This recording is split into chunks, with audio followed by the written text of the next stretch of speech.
하나님 아버지와 우리 주 예수 그리스도로부터 오는 은혜와 평강이 여러분과 함께 하시길 주님의 이름으로 축원합니다. 2주 만에 뵙는데 왜 이렇게 낯설을까요? 우리 옆에 분하고 같이 인사하도록 할까요? 잘 오셨습니다. 네, 너무 반갑습니다. 오늘은 교회력 사도서간으로 읽은 빌레몬서를 함께 묵상을 해보려고 합니다. 빌레몬서, 로마 감옥에 투옥된 사도 바울이 오네시모를 주인 빌레몬에게 돌려보내면서 보낸 편지가 빌레몬서입니다. 분량은 딱 한 장이죠. 신약성에서 가장 짧은 문서가 바로 이 빌레몬서입니다. 그런데 이 편지에는 무슨 장엄한 신론이라든지 아름다운 그리고 복잡한 기독론이라든지 또는 심오한 무슨 구원론에 관한 이야기는 여기에 담겨 있지 않습니다. 그저 노예 한 명을 둘러싸고 복잡하고 어찌 보면 좀 지저분한 인간관계가 이 안에 담겨 있습니다. 그런데 바로 이 점이 빌레몬서의 매력이고 또한 귀하게 읽히는 이유인 것 같습니다. 이미 말씀드렸다시피 이 편지는 깨끗하게 정리된 그런 인간관계를 다루지 않습니다. 또한 아직 결말이 나거나 한 그런 이야기도 아닙니다. 그럼에도 종교개혁자 마틴 루터는 빌레몬서를 기독교 신앙 전체가 담긴 서신이라고 그렇게 극찬을 합니다. 아마도 얽히고 설킨 우리네 관계처럼 그리스도인이 어떻게 살아야 되는지를 이 성경이 다루고 있기 때문인 것 같습니다. 이미 우리 성서봉독 시간에 이 빌레몬서 거의 전체를 다 읽었는데요. 다시 한번 여러분들이 펼쳐놓고 관심 있게 한번 살펴보시기를 바랍니다. 한 장밖에 되지는 않는데 이 빌레몬서는 매우 다양하고 또 예민한 주제들을 다룰 수 있는 성경이기도 합니다. 어떤 분들에게는 노예 해방을 이야기를 할 수 있고 또 어떤 분들에게는 용서와 화해라고 하는 주제로 또 어떤 분들에게는 형제 같은 주제로 이 빌레몬서가 읽힙니다. 실제로 역사 맥락에서 보면 이 빌레몬서는 1세기 로마 제국 그 노예제 사회를 배경으로 하고 있죠. 그 당시에 노예는 어떤 사람으로서 존중받지를 못했습니다. 그냥 물건으로서 취급이 되었고요. 주인의 소유 또는 재산으로 그렇게 취급되었습니다. 그래서 노예가 도망가게 되면은 이마에다가 F라고 하는 이 표식을 딱 낙인을 찍거나 아니면 십자가에 매달아 처형하기도 했던 것이 이 로마 시대, 이 성경이 쓰이던 그 시대의 배경입니다. 여기에 중심인물로 나오는 이 오네시모가 바로 그 주인을 도망갔기 때문에 그런 운명에 처해질 수 있었는데요. 그랬던 오네시모가 바울을 만나게 됩니다. 그런 다음에 그리스도인이 되죠. 그런데 이제부터 바울의 딜레마가 시작이 됩니다. 법적으로 보면 이 오네시모는 주인에게 돌아가더라도 반드시 처벌받을 것이 분명해요. 그래서 바울은 고심 끝에 편지를 이렇게 시작을 합니다. 빌레몬서 1장 1절에서 3절까지 말씀입니다. 제가 한번 읽어보도록 할게요. 그리스도 예수를 위하여 갇힌 자 된 바울과 및 형제 디모데는 우리의 사랑을 받는 자여 동역자인 빌레몬과 자매 아비아와 우리와 함께 병사된 아키뽀와 내 집에 있는 교회에 편지하노니 하나님 우리 아버지와 주 예수 그리스도로부터 오는 은혜와 평강이 너희에게 있을지어다 라고 시작을 합니다. 인사말이죠. 바울의 서신들을 보면 꼭 이런 인사말들이 등장을 하는데 보통 바울이 인사말을 하면서 자기를 소개할 때는 늘 뭐라고 소개를 하면 나는 사도다, 사도 바울은 이렇게 시작을 합니다. 그런데 여기에서는 사도라고 하는 말을 쏙 빼놓고 바울이 뭐라고 자신을 표현을 하냐면 갇힌 자라고 그렇게 소개를 합니다. 권위 있게 시작을 하는 것이 아니고 오히려 겸손으로 시작을 하고요. 심지어 지금 이야기를 가만 들어보니까 갇힌 자라고 하는 것은 감옥에 투옥된 죄인을 뜻하는 것이거든요. 그러니까 도망가다가 붙잡힌 노예 오네시모와 나는 동급입니다 라고 하는 말로 시작을 합니다. 그리고는 편지의 수신자인 빌레몬을 뭐라고 이렇게 올려 세우냐면 사랑받는 자요 나의 동역자라고 그렇게 부릅니다. 요 구절의 속뜻을 가만 살펴보면 이런 말 같아요. 바울, 오네시모 그리고 빌레몬이 있는데 모두가 다 똑같다라고 하는 말이죠. 위에라가 하는 평등한 관계라고 하는 것을 지금 은근슬쩍 이야기를 하고 이야기를 시작을 합니다. 그러면서 범죄자인 이 오네시모를 위해서 빌레몬과 골로새 교회에 있는 모든 성도들이 그리스도 예수 안에서 사랑으로 용서하고 품어달라며 진심 어린 이야기를 풀어갑니다. 이게 바로 빌레몬서의 전체 내용입니다. 그런데 이 빌레몬서를 읽다 보면 매우 특이한 점 하나를 발견할 수 있게 돼요. 뭐냐면 여기서 핵심 인물이 누굽니까? 오네시모인데 오네시모의 목소리가 하나도 나오질 않습니다.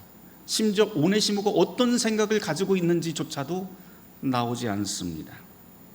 우리는 오네시모가 무엇을 생각했는지, 무엇을 느꼈는지, 왜 도망쳤는지, 어떻게 바울을 만났는지 전혀 알 수가 없습니다. 오네시모의 목소리는 숨소리 하나 들리지 않는 게 지금 이 빌레몬서입니다. 그런데 가만히 생각을 해보니까 이 대목이 굉장히 소름 돋습니다. 왜냐하면 이것이 바로 우리가 사는 세상에서 힘 있는 사람과 힘없는 사람의 권력의 작동 방식이 바로 이것이기 때문이죠. 약한 사람은 말할 기회를 얻지 못하고 설령 말을 한다 해도 큰 소리에 묻혀버리거나 사람들에게서 금방 약한 사람의 목소리는 잊히고 맙니다. 세상은 그걸 너무나도 당연하게 여깁니다. 심지어 역사도 강자의 언어로 구성된다고 말하고요. 약한 사람의 흔적은 기억조차 안 하려고 하는 게 우리가 사는 세상의 방식입니다. 어찌 보면 빌레몬서도 똑같은 방식으로 약자인 오네시모의 목소리를 숨겨버린 것 같습니다. 그런데 그리스도의 종인 바울을 통해서 오네시모를 살리려고 하는 목소리가 또 분명하게 들립니다. 이 대목에서 멈춰서서 생각을 한번 해봅니다. 나는 어떤가? 나는 정말 약한 사람을 위해서 그 사람의 목소리를 대변하면서 살려고 하는가? 나는 그리스도인에서 그렇게 살고 있는가? 그리스도의 몸이라고 하는 교회인 우리는 과연 어떤가? 정말 우리도 목소리를 잃고 빼앗긴 사람들을 살리려고 하는 목소리로 살아가는가? 아니면 세상과 똑같이 약자들, 어려움에 처한 사람들, 소수인 사람들을, 그 사람들의 소리를 무시하고 지나치고 있지는 않은가? 차별받는 사람들의 절규, 교회를 떠나는 청년과 교인들의 이야기에 우리는 귀를 기울이고 있는가? 혹시 우리도 교회이지만 사회적 지위가 높은 사람, 돈 많고 권력 있는 사람, 오랫동안 교회의 터줏대감이 되어버린 사람들의 목소리로만 이 교회를 가득 채우고 있는 건 아닌가? 라고 하는 생각을 하게 됩니다.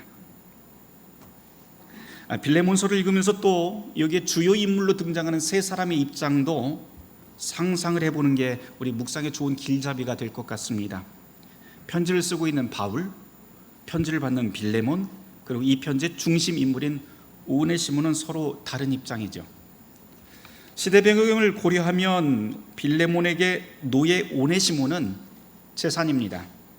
그랬던 오네시모가 도망갔으니 주인 빌레몬은 지금 손실이 생긴 것이고 오네시모가 돌아오면 반드시 징계해야 할 처벌 대상이 됩니다.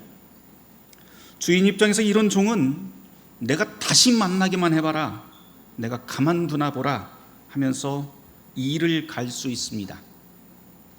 이 점을 알고 사도 바울은 11절에서 빌레몬에게 뭐라고 편지를 쓰냐면 그가 전에는 무익하였다라고 말을 합니다. 여기서 그는 누구예요?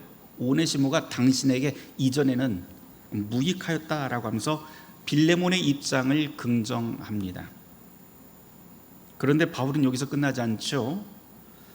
바울에게 오네시모는 어떤가요? 어떤 존재인가요? 유익한 사람입니다. 심지어 바울은 12절에서 오네시모를 뭐라고 표현을 하냐면 내 신복이라고 그렇게 표현을 합니다. 원문의 원래 뜻은 뭐냐면요, 이 신복에 해당하는 그 원래 단어가 내 창자라고 하는 말이에요. 내 창자, 내 내장이라고 하는 말입니다. 오네시모는 내 창자야. 오네시모는 내 내장이야. 이렇게 말을 합니다. 그만큼 바울에게 오네시모는 자기 몸의 일부이고, 또 10절에서는 아예 또 무슨 표현을 쓰냐면 갇힌 중에 낳은 아들이다 라고 하는 표현까지도 씁니다. 이 표현에서 무게감이 느껴지는 건 바울이 그렇게도 항상 자랑하던 한 사람이 있는데, 누구냐면 디모데이죠. 디모데를 뭐라고 표현하냐면 믿음으로 낳은 나의 아들이다 라고 그렇게 바울은 늘 자랑을 합니다. 그런데 여기에서 보면 그 똑같은 방식으로 갇힌 중에 낳은 아들이라고 하는 표현을 누구에게 해요? 바로 도망친 노예 오네시모에게 그렇게 사용을 합니다. 달리 말하면 오네시모가 디모데랑 동급이다 라고 그런 표현입니다. 그러면 오네시모는 지금 어떤 마음일까요? 우리는 모릅니다. 오네시모가 어떤 마음을 가지고 있는지. 그러나 상상해 볼 수는 있을 것 같아요. 두려움, 희망, 불안, 기대 등등 굉장히 복잡했을 것 같습니다. 도주했다가 다시 주인에게 돌아가는 노예의 복잡한 감정들이 지금 오네시모의 그 가슴속을 막 뒤엉키고 소용돌이치듯 했을 것 같아요. 바울의 편지를 손에 들고 빌레몬의 집으로 가는 길에서 수도 없이 그런 생각했을 것 같아요. 갈까 말까? 가면 나는 어떻게 될까? 바울은 나를 확신하게, 바울이 나에게 신뢰를 주었는데 바울의 말을 빌레몬이 들어줄까? 등등 갈등하면서 자기의 길을 가게 됩니다. 제가 바울이라면, 제가 빌레몬이라면, 오네시모라면 이 상황에 어떻게 했을까 하면서 마음 졸이면서 이 빌레몬서를 읽고 또 읽어봅니다. 제가 바울이라면요, 오네시모를 빌레몬에게 보냈을까 싶어요. 그냥 빌레몬 만나면 관계가 굉장히 복잡해지잖아요. 그래서 그냥 아예 오네시모를 만났다는 말 자체를 안 했을지도 모르겠어요. 괜히 관계가 껄끄러워질까 봐. 그런데 바울은 이 껄끄러운 만남, 껄끄러운 관계를 숨기지 않습니다. 오히려 정면으로 다룹니다. 그리고는 그 해법으로 이렇게 권해요. 17절 18절 말씀인데요, 우리 찾아서 함께 읽어보도록 하죠. 같이 읽습니다. 17, 18절입니다. 내가 나를 동역자로 알진대 그를 영접하기를 내게 하듯 하고, 그가 만일 내게 불의를 하였거나 내게 빚진 것이 있으면 그것을 내 앞으로 계산하라. 무슨 말이에요? 쉽게 말해서 오네시모를 받아들이는 것은 곧 나를 받아들이는 것이다 라고 하는 뜻입니다. 안 받아들이면 나도 안 받아들이는 거야 라고 그렇게 이야기를 해요. 자, 이제 공은 누구에게 넘어갔어요? 빌레몬에게 넘어갑니다. 빌레몬이 딜레마에 빠져요. 이거 받아줘야 될지 말아야 될지. 그러면서 오네시모를 볼 때마다 빌레몬은 누구를 생각하게 됩니까? 바울을 생각하게 되고요, 바울을 생각하고 만날 때마다 누구를 또 생각을 해야 돼요? 오네시모를 생각을 해야 돼요. 그러니까 바울과 오네시모는 이제 둘을 분리할 수 없게 됩니다. 마치 부모들이 그렇잖아요. 내 자식 잘 되면은 그게 내가 잘 되는 것 같고요, 내 자식이 어디 가서 혼나고 이상한 처분을 받게 되면 내가 화가 나는 것과 똑같은 심정으로 바울이 그렇게 오네시모를 보내게 됩니다. 자, 이제 빌레몬이 어떤 결정을 했을까요? 바울과 인연을 끊었을까요? 여러분이 빌레몬이라면 이 편지를 받고 어떤 결정을 하시겠습니까? 사도 바울은 이 편지 끝에 이렇게 인사를 합니다. 23절 말씀. 그리스도 예수 안에서 나와 함께 갇힌 자 에바브라와 또한 나의 동역자 마가, 아리스타고, 데마, 누가가 문안하느니라 라고 하는 말로 끝 인사를 이렇게 전하고 있어요. 그냥 일반적인 그런 인사말 같지만 이 구절이 심상치 않습니다. 왜냐하면 여기 첫 번째로 언급된 이름이 에바브라라고 하는 사람이 나오는데요, 이 에바브라가 누군가 하니 빌레몬이 지금 몸을 담고 있는 골로새 교회의 개척 멤버입니다. 그러니까 이 교회를 세운 교회 지도자이고 우리식으로 말하면 개척 멤버고 그 교회의 담임 목회자예요. 그 담임 목회자 이름을 딱 위에다 올려놓습니다. 맨 앞에. 그런데 지금 바울은 뭐라고 하냐면 에바브라가 나와 함께 갇혀 있다라고 말을 해요. 이것으로 보아서 에바브라가 지금 바울과 함께 로마 감옥에 투옥되었거나 아니면 최소한 복음의 사역을 공유하면서 같은 마음으로 긴밀하게 교류하고 있다고 하는 것을 우리가 알 수 있습니다. 달리 말하면 빌레몬의 골로새 교회 지도자도 바울과 똑같은 마음이다. 그리고 에바브라뿐만 아니라 그 외에 복음의 전도자들 역시 동일한 마음으로 빌레몬 당신에게 지금 권합니다 라고 하는 뜻이 됩니다. 그게 바로 그리스도 안에서 문안한다 라고 하는 뜻의 의미입니다. 그리스도는 그렇게 우리를 서로 같은 마음으로 엮어놓습니다. 원하든 원하지 않든 우리는 그리스도 안에서 서로 연결되어 있습니다. 이것을 성경은 바로 교회라고 그렇게 부릅니다. 그리스도 안에서 교회가 되면 입으로 아멘하고 일주일에 한 번 만나는 것으로 끝나지 않습니다. 사도 바울은 이 편지로 빌레몬에게 전혀 다른, 이전과는 전혀 다른 세계로 초대를 합니다. 16절에서 바로 그런 목소리가 들려요. 16절 말씀을 함께 다시 한번 읽어보도록 하죠. 같이 읽습니다. 이후로는 종과 같지 아니하고 종 이상으로 곧 사랑받는 형제로 둘 자라. 내게 특별히 그러하거든 하물며 육신과 주 안에서 상관된 내게랴? 사실 빌레몬에게는 이거 쉬운 말 아니죠. 우선 종에 대한 법적 권리를 포기하라는 말이고요, 경제적인 손실을 감수하라고 하는 뜻이고, 심지어 이전에 물건처럼 다뤘던, 하찮게 다뤘던 존재를 자기 자신과 동등한 위치로 올려 세우라고 하는 뜻이고요, 이전에 누렸던 모든 권리를 자발적으로 내려놓으라고 하는 말이기 때문입니다. 그러니 그리스도 안에서 형제 자매 된다라고 하는 말, 결코 가벼운 레토릭이 될 수가 없습니다. 예수 안에 있다면, 예수 안에서 형제 자매라면 이제 새로운 세계에서 새롭게 살아야 된다라고 하는 것이 빌레몬서가 우리에게 전하고 있는 무거운 메시지입니다. 이 편지 앞부분으로 다시 좀 거슬러 올라가 보죠. 1장 2절에서 사도 바울은 빌레몬 한 사람에게 편지를 쓰지 않습니다. 동역자 빌레몬과 자매 아비아와 아키포와 내 집에 있는 교회에게 보낸다라고 그렇게 명시하면서 이 편지를 시작을 해요. 다시 말해서 이 편지는 비밀 거래가 아니라 온 교회 교우들이 다 읽고 다 공유하고 확실히 지금 현실이 어떤지 확실히 인식하고 함께 정신 차리고 지켜보라고 하는 편지가 바로 이 빌레몬서입니다. 빌레몬이 어떤 선택을 할지, 바울의 호소가 어떻게 받아들여질지, 오네시모가 이제 그 빌레몬에게서 그리고 그 교회 안에서 어떻게 대우받을지, 교인 모두가 구경꾼이 아니라 이 변화의 과정의 증인이자 참여자로 동참하라고 하는 뜻입니다. 여기서 중요한 대목은 사도 바울이 오네시모의 과거를 모른 척 덮어두라고 하지 않는다고 하는 점입니다.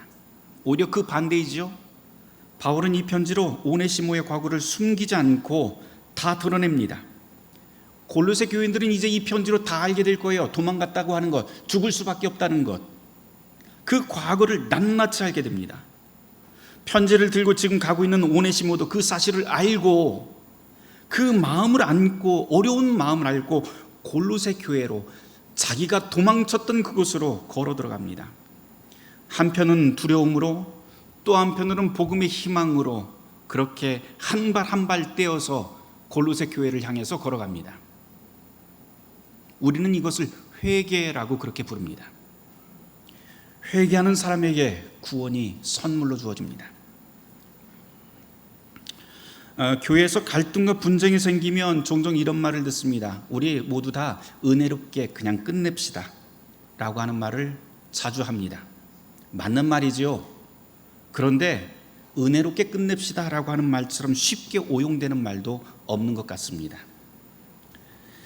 전에 제 선생님이 해주신 이야기가 있어요. 제가 독일에서 공부할 때 한 번은 학교에서 선생님이 칭의론이라고 하는 수업을 하셨는데요, 한 학기 내내 그 수업의 주제가 뭐였냐면 죄인을 의롭다고 선언하시는 하나님, 죄인을 의롭다고 선언하시는 하나님, 그리고 성경과 종교개혁자들이 이것을 어떻게 이해하고 가르쳤는지 그것을 가르치는 수업이었다고 합니다. 그러고서는 한 학기가 끝나는 마지막 시간에 종강하는 날 기말 시험을 공지하는 순간이 왔어요. 그래서 우리 이제 끝나고 다음 주에 우리 시험을 보겠습니다라고 말을 하는데, 그때 갑자기 학생이 손을 번쩍 들더니 이런 말을 하더랍니다. 교수님, 이번 학기 우리는 하나님의 은혜만이 죄인을 의롭게 만든다는 것을 잘 배웠습니다. 그러니 교수님도 우리에게 은혜를 베푸셔서 기말고사라고 하는 시험을 면제해 주시기를 간곡히 바랍니다. 그러자 이 학생의 재치 있는 입담에 온 강의실이 은혜를 구하는 눈빛과 목소리로 가득 차더랍니다. 선생님이 이제 이렇게 답을 합니다. 여러분, 우리는 의인인 동시에 죄인입니다. 우리는 세례받아 은혜로 살아가는 하늘 백성이지만 동시에 이 땅을 딛고 살아가는 책임적인 존재입니다. 우리의 주님께서는 여러분 모두에게 두 종류의 임무를 동시에 주셨습니다. 하늘 백성으로 은혜를 감사하고 또한 땅의 백성으로 법과 질서를 지키며 살아야 합니다. 이것이 바로 이번 학기 여러분이 배운 칭의론의 세부 항목이었던 루터의 두 왕국설입니다. 그러니 저는 여러분의 구원을 위해서 최선을 다해 기말 시험을 준비하겠습니다. 시대의 양심이라고 불리는 디트리 보네포 목사님은 책임지지 않는 은혜, 이런 은혜를 두고, 이런 교회의 태도를 두고 뭐라고 경고를 하냐면 값싼 은혜에 취해 있다라고 그렇게 경고합니다. 값싼 은혜는 회개 없는 죄 사함이며 제자도 없는 은혜이고, 값비싼 은혜는 보화를 위해 모든 것을 다 소비하고 파는 것이다 라고 그렇게 보네포 목사님은 지적합니다. 혹시 여러분들이 남아프리카 공화국의 인종차별 정책인 아파르트헤이트에 대해서 들어본 적이 있는지 모르겠습니다. 소수 백인 집단이요, 다수의 흑인과 유색인종들을 체계적으로 억압했던 국가 정책이 바로 이 아파르트헤이트라고 하는 정책입니다. 이 제도가 언제까지 있었냐면 1994년도까지 공식적으로 남아있다가 넬슨 만델라 정권이 들어서면서 공식적으로 1994년에 종료가 됩니다. 그런데 한번 생각해 보세요. 어제까지 서로 원수같이 살던 백인과 흑인들이 그 관계가 하루 만에 정권 바뀌었다고 좋아질 리 없습니다. 사회경제 곳곳에 차별과 그 폐해가 여전히 남게 됩니다. 그러자 정부에서는 과거를 청산하고 국가 화합을 도모하기 위해서 1995년도에 진실과 화해위원회를 설립하게 됩니다.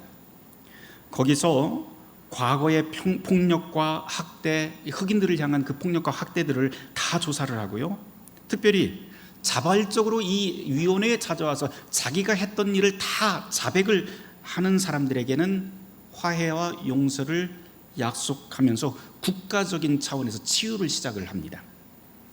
3년 동안 이 위원회가 지속이 되는데요, 3년 동안 가해자로 제 발로 찾아와서 고백한 사람 7,112명 가운데 849명을 완전 사면하게 되고요, 피해자에게는 국가적 차원의 보상을 지원하고 또 이 모든 청문회와 자료들을 온 국민에게 완전히 공개하게 됩니다.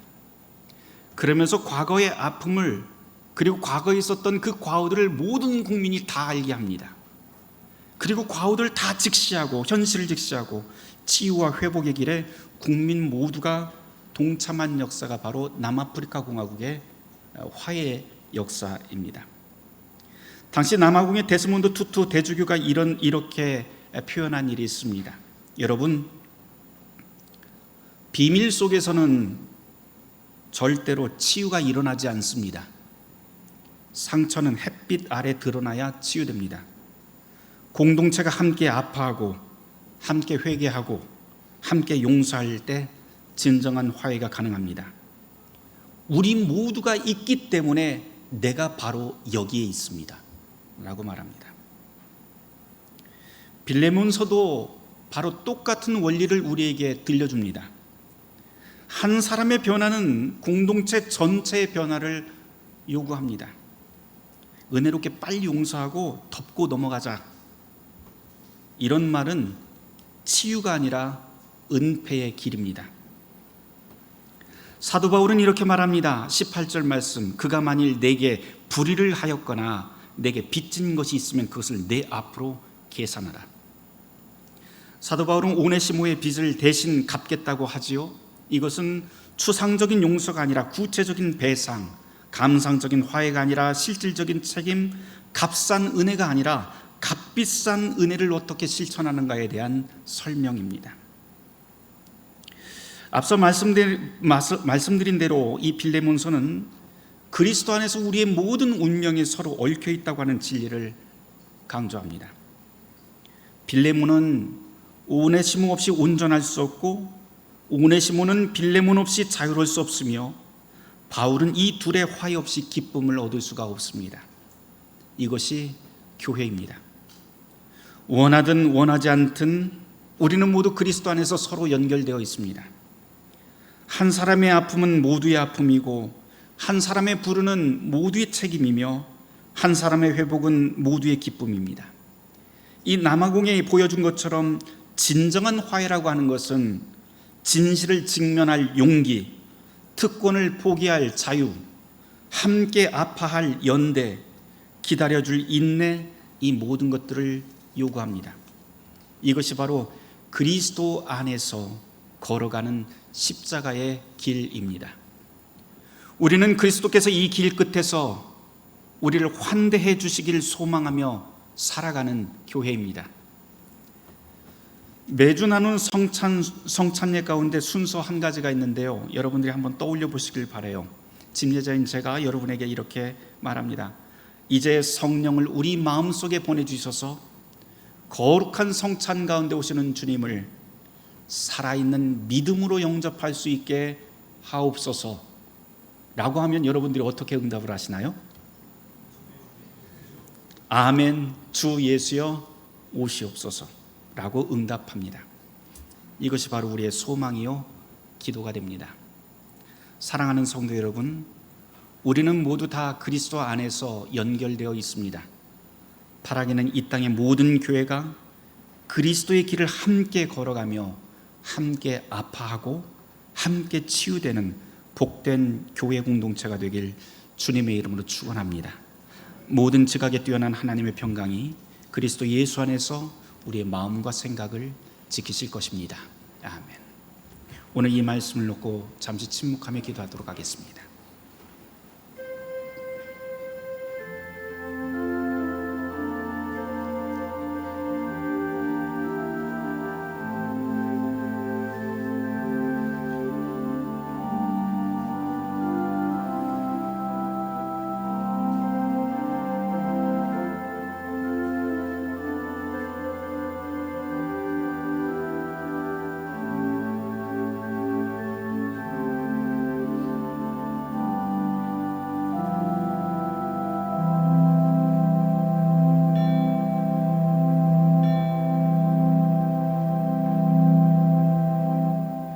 아멘. 주 예수여 오시옵소서.